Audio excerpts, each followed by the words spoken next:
2026-cı ilin Dünya İqtisadi Forumuna və Avrasiyanın iqtisadi özünə məxsusluğunun müəyyənləşdirilməsi adlanan sesiyaya xoş gəlmisiniz.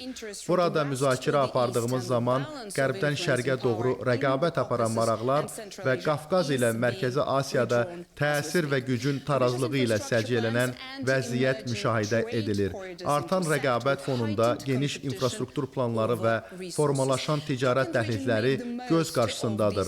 Region genişlənən həmin marşrutların əksər hissəsindən necə yararlana bilər və onlar üçün öz rolunu necə gücləndirə bilər? Bugün sesiyada biz həmin mövzuları müzakirə edəcəyik və mən çıxış edəcək şəxsləri böyük şərəfsi ilə təqdim edirəm. Azərbaycan Respublikasının prezidenti İlham Əliyev, Serbiyanın prezidenti Aleksandr Vučić, Türkiyədən Limak Holdingin idarə heyətinin sədri Ebru Özdəmir və Ermənistan Respublikasının prezidenti Vaagn Xaçaturyan. Mənim adım Saşa Vakulinadır. Mən Euronews televiziya kanalının Avropa üzrə müxbiriyəm. Bugün keçirilən sesiyada aparıcı olmaqdan və sizə qoşulmaqdan böyük şərəf hissi duyuram. Mən sesiyanın əvvəlində icazənizlə açılış edim və təfərrüatlar haqqında danışım. Azərbaycan və Ermənistan iki ölkənin, eləcə də bütün regionun kursunu və gələcəyini dəyişən, 10 illiklər boyu yaşanılan faciələrdən sonra tarixi sülh razılaşmasını hazırladılar. Hazırda biz qlobal quruluşun da sürətlə dəyişdiyinin şahidiyik. Bilirsiniz, tarixin ağırlı səhifəsini bağlamaq üçün nə qədər səylər göstərildi. Mən Prezident Əliyev və Prezident Xaçaturyandan soruşmaq istərdim. Hazırda siz gələcəyi necə görürsünüz? Gələcəkdə bizi nə gözləyirik? Sizin hər ikinizin bu sesiyada iştirakı artıq özü böyük bir mesajdır. Bəli, siz tam haqlısınız. Ötən ilin avqustunda hər iki tərəf sülh sazişini paraflamaqla və beləliklə 3-10 illikdən artıq çəkən müharibə və qan tökməyə son qoymaqla tarixi nailiyyət əldə olundu. Həmin sülh sazişinin nadirliyi ondan ibarətdir ki, o son qanlı toqquşmadan sonra 2 ildən az müddətdə paraflandı. Beləliklə bu göstərir ki, əgər hər iki tərəfin güclü siyasi iradəsi sülhə sadiqliyi olarsa, onda siz kifayət qədər qısa müddət ərzində barışıq əldə edə bilərsiniz. Paraflanmış sənəd bugün praktiki nəticələrə çevrilir. Biz sülh şəraitində nəinki cəmi 5-6 aydır yaşayırıq və bu vəziyyətdən yararlanırıq. O cümlədən nə Ermənistan, nə Azərbaycan müstəqil ölkələr kimi heç zaman sülhdə yaşamayıblar. 1991-ci ildə müstəqil ölkəyə çevrildiyimiz zaman biz artıq hərbi toqquşmada idik. Lakin bugün sülhün faydası əməkdaşlığın başlanmasında əks olunur. Olduqca mühüm neft məhsullarının birinci hissəsi Azərbaycandan Ermənistana göndərildi və bu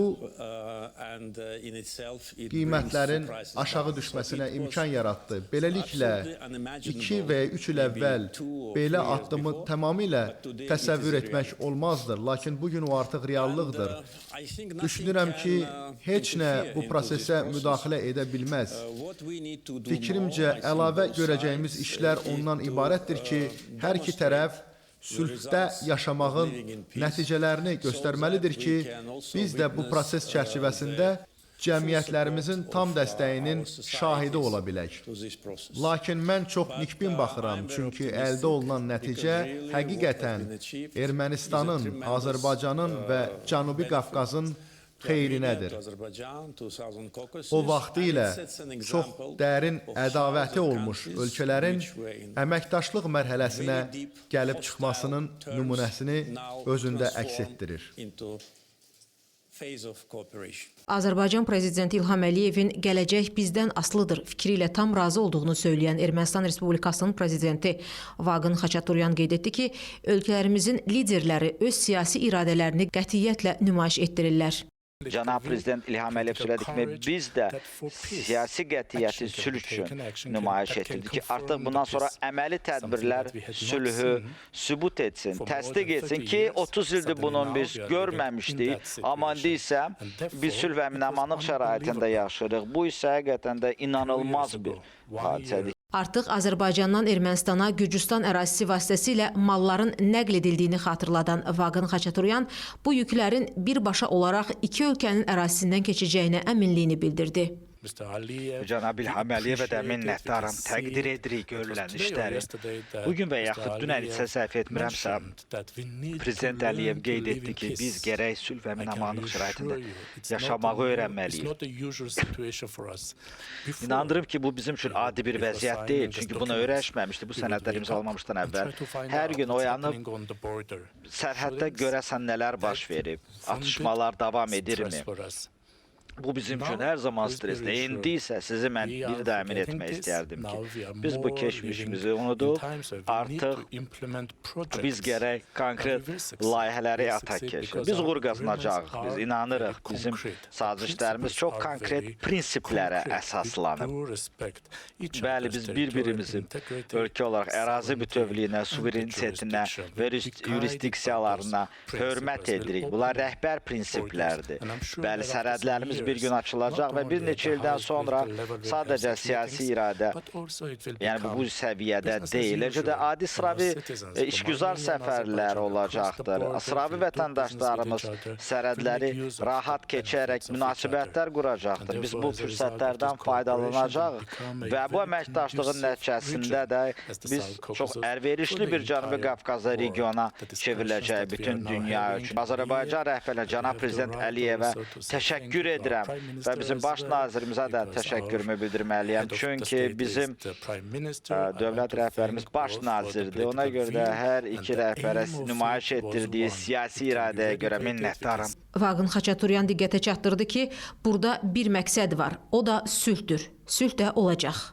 Üzr istəyirəm, bir daha təkrar edim ki, məsələ hakimiyyətdə qalmaq deyil, sülhə nail olmaqdır. Çünki illər boyunca müəyyən siyasi səbəblər ucbatından sülh prosesi yubanırdı, ancaq danışıqlar davam edir, heç bir ortalıqda nəticə yoxdur. Elə oldu ki, artıq iki ölkə rəhbəri ümumi rəhbər prinsiplər üzərində razılığa gəldi. Serbiya Respublikasının prezidenti Aleksandr Vučić müasir dünyada baş verən hadisələr fonunda ölkələrin bir-biri ilə əməkdaşlıq etməyinin vacibliyindən bəhs etdi. İnvestisiya yatırılması baxımından hansı strategiyaların rəqabəti gücləndirə biləcəyi sualına cavabında Türkiyənin Limak Holding şirkətinin sədri Ebru Özdemir bildirdi ki, hər bir ölkəyə investisiya uzun müddətli sabitlik, sülh və əmin-amanlıq olduqda yatırılır. Stabillik olmadıqda heç kəs investisiya etməyəcəkdir. Burada liderlər iştirakını nəzərə alırıq ki, mən çox şadam ki, onların sırasındayım. Sülh və əmin-amanlıq uzun müddətli olması investorların gələcəyinə dəlalətdir. TRIPS sazişini də oxumuşam. Kifayət qədər təsbit edilmiş prinsipləri var. Serbiya Respublikasının prezidenti Aleksandr Vučić Ebru Özdemirin fikrinə əlavə olaraq qeyd etdi ki, bugün sülh, sabitlik heç zaman olmadığı qədər lazımdır. O, təəssüflə vurğuladı ki, müasir dünyada müəyyən prinsiplərə riayət edilmir. Heç kəs çoxtərəflilik prinsiplərinə hörmət etmir. Bu isə böyük bir xətadır. Keçmişdə yol verilən səhvlərdir. Mən bu sualı Prezident Əliyevə ünvanlamaq istərdim. Siz necə düşünürsünüz? Siz Prezident Vučićin dediyi kimi bu həlli necə görürsünüz? Vəziyyətdən necə çıxmaq olar? Dünyada hazırki şokların təsirini necə yumuşaltmağa çalışırsınız? Çoxtərəfliliyin hazırki forması və siması nəinki dəyişir, bununla belə o ümumiyyətlə yaxşı işləmir. Düşünürəm ki, hər bir şey öz əllərimizdədir. O, sizin gündəliyinizdən asılıdır, o, sizin planınızdan, gələcək üçün baxışlarınızdan asılıdır. Ermənistanla sülhə gəlincə və ondan əvvəl mövcud olmuş 30 illik münaqişəyə toxunduqda biz bir ölkə, bir xalq kimi çox ağır vaxtlar yaşamışıq. Ərazilərin itirilməsini, milyonlarla insanın evsiz qalmasını və məcburi köçkünə çevrilməsini görmüşük. Lakin ümidimizi itirmədik. Ədaləti, beynəlxalq hüququ və suverenliyimizi bərpa etməkdə cəsarətimizi itirmədik. Bu bizdən 30 il aldı. Həmin vaxt 30, 20 və 10 il əvvəl və indi beynəlxalq təsisatların davranışı dəyişmədi. Biz dəyişdik bunları. Biz kiminsə gəlib bizim üçün hər bir şeyi düzəldəcəyinə inanmağı dayandırdıq. Beynəlxalq vasitəçiliklə bağlı bütün ümidlərimiz tam alt-üst oldu. Ali Beynəlxalq Qurum, Birləşmiş Millətlər Təşkilatının Təhlükəsizlik Şurası ərazilərimizdən erməni qoşunlarının çıxarılmasını tələb edən 4 qətnamə qəbul etdi. Onlar kağız üzərində qaldı. ATƏT və digər beynəlxalq təsisatlar çoxsaylı qətnamələr qəbul etdilər. Onların heç biri biz vəziyyəti öz əlimizə alanadək həyata keçirilmədi. Biz özümüz bunu etdik. Biz ədaləti, beynəlxalq hüququ, suverenliyimizi və ərazi bütövlüyümüzü bərpa etdik. Sonra isə sülhə nail olduq. Biz dayandıq. 30 il əziyyət çəkmiş ölkənin lideri olaraq lazımi vaxtda dayanmaq olduqca məsuliyyətli və vacib qərar idi. Biz davam edə bilərdik. Mən sizinlə və burada əyləşənlərlə çox açıq danışmaq istəyirəm. Ancaq belə olduğu halda bu sonsuz müharibələr daha çox əziyyət və qurbanlar ilə nəticələnəcəkdir. Beləliklə müharibə heç vaxt bitməyəcəkdir. Kimsə bunu dayandırmalı idi və biz buna son qoymaq qərarına gəldik. Bəli, həmin fəsli bağlamaq və sülh üçün imkanları görməklə bağlı qərar Azərbaycan və Ermənistan liderlərinin birgə qərarı idi. Dediyim kimi, artıq bu rekord bir sürətlə baş verdi. Müharibədən 2023-cü ilin sentyabr ayının ciddi hərbi toqquşmasından 2025-ci ilin avqust ayınadək. Həmin vaxt mən və Ermənistanın baş naziri bəyannaməni imzaladıq və sülh sazişi Prezident Trumpın iştirakı ilə paraflandı. O isə həmin bəyannamənin şahid kimi imzaladı. Dediyim kimi, biz həmin müharibəyə dünyanın bir nömrəli ofisində son qoyduq. Biz beynəlxalq təsisatlara arxalanmamalıyıq. Mən Aleksandr ilə razılaşıram ki, bugün vəziyyət heç vaxt olmadığı qədər mürəkkəbdir. Ancaq mən onun bədbinliyini bölüşmürəm, çünki vəziyyət nəzarətə götürülürsə, milli maraqlara və rəhbərlik etdiyin xalqa bağlılıq varsa, o zaman uğura nail olmaq mümkündür. O ki qaldı çox tərəflilik, bir tərəflilik və proteksionizmə, biz bütün bunların iflasa uğradığını görürük. Ümumdünya Ticarət Təşkilatı iflic olub, yeri gəlmişkən 30 il ərzində edilmiş dəvətlərə rəğmən biz Ümumdünya Ticarət Təşkilatına qoşulmadıq, çünki öz iqtisadi suverenliyimizi qorumaq istəyirdik. Biz siyasi suverenliyə malik olmaqla yanaşı, müxtəlif tərəflərlə yaxşı münasibət saxlamaq istəyirik. Biz Avropa İttifaqının 10 üzvü ilə strateji tərəfdaşlıq haqqında sənədlər imzalamışıq. Eyni zamanda Çinlə hərtərəfli strateji tərəfdaşlıq sazişinə malikik və ABŞ ilə strateji tərəfdaşlıq nizamnaməsini müzakirə edirik. Bütün bunlar mümkündür və bir-biri ilə ziddiyyət təşkil etmir. Ölkə və onun gələcəyi ilə bağlı aydın baxışa malik olduqda, gücə sahib olduqda və vahid mövqedən çıxış edən cəmiyyətin olduğu təqdirdə haqqınızda və gördüyünüz işlər barəsində kimin nə dediyinin və nə məqalə dərc etdirməsinin heç bir əhəmiyyəti yoxdur. Beləliklə, mən daha nikbinəm. Xüsusilə də bizim Ermənistanla bağlı məsələmizdə 30 il davam etmiş müharibə və qan tökülməsindən sonra həqiqi sülhün bərqərar olması hər halda misilsiz bir hadisədir. Moderatorun sualını cavablandıran Ermənistan prezidenti Vaqin Xaçaturyan bildirdi ki, Ermənistanla Azərbaycanın siyasi rəhbərliyi prinsipial razılığa gəlməsəydi, müharibə davam edəcəkdi. Əksi təqdirdə cənab prezident İlham Əliyevlə razıyam ki, bu müharibə davam edəsiydi, uzun-uzadı davam edəsiydi. Yəni, heç bir gələcək vəd etməyən bir hadisə olasıydı. Amma ona görə də mən heç bir vəçlə müharibə insan itkilərinə gətirib çıxaran heç bir siyasi yanaşmanı qəbul etmirəm. Ermənistan prezidenti qeyd etdi ki, iki ölkə arasında birgə iqtisadi və mədəni layihələr olacaq. Yaxın gələcəkdə isə işgüzar insanlar, biznes icmaları da görüşəcək. Mən bu məsələdə nikbinəm ki, biz uğur qazanacağıq. Artıq Ermənistanda da insanlar avtomobillərinə Azərbaycan benzinini doldururlar. Əvvəllər bu məsələ ilə qabaq düşmənçilik mövqeyi sərgilənərdi, amma bu yeni reallıqlardır. Türkiyənin Limak Holding şirkətinin sədri Ebru Özdəmir regionda yaşanan proseslərdən söz açaraq bildirdi ki, Azərbaycanla Ermənistan arasında çox müsbət mənada işlər görülür. Türkiyədə bu mənada akselerator rolunu oynayacaq, yəni vasitəçi rolunu oynayacaq. Yəni bizim sərhədlər açılacaq. Bəli, Azərbaycan bizim qardaş, dost ölkəmizdir. Gürcüstanı da qeyd etməliyik. Bu paneldə də biz daha çox regional investisiyalara təşəbbüs etməliyik. Nələri əvvəllər etməmişik, nələri hazırda həyata keçirməliyik, nələr daha çox görülə bilər. Sülh stabilliyi varsa, niyə də investisiya gəlməsin? Çox maraqlı dinamikadır. Avrasiya regionu və burada təmsil etdiyiniz ölkələr region naminə əməkdaşlığı gücləndirdiyi bir vaxtda sizin də qeyd etdiyiniz kimi qlobal geosiyasi mənzərə tamamilə fərqli görünür. Burada parçalanma nəzərə çarpır. Yekun şərh olaraq hər birinizin fikrini öyrənmək istərdim. Həmin parçalanan və həssas qlobal mənzərədə Avrasiyanı necə görürsünüz? Prezident Əliyev, buyurun. Avrasiya çox böyük bir coğrafi məkandır. Biz öz regionumuzu, bilavasitə qonşularımızı düşünürük.